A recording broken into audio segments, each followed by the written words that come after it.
রাজ্য সভাপতি জনাব হজরত মৌলানা নিজামুদ্দিন কাসিমি সাহেব, আমার সামনে এখানকার গোলাপোদার বিভিন্ন এলাকার বয়স্ক দেখছে, প্রত্যেকটি বন্ধু মাদ্রাসার ছাত্র, ব্যবসায়ী বাণিজ্য এবং এই এলাকার প্রত্যেকটা শুভবুদ্ধি সম্পন্ন জাতি ধর্ম বর্ণ নির্বিশেষে সম্মানিত জানাই আমার আন্তরিক শুভেচ্ছা, ধন্যবাদ ও মোবারকবাদ।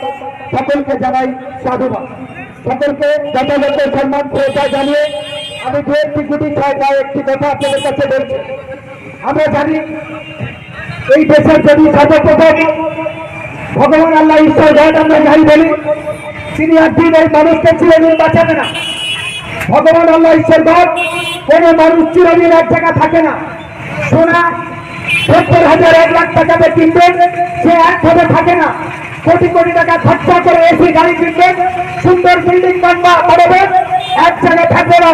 তাই ভগবান আল্লাহ ঈশ্বর গড একদিন বলবে, হে মানুষ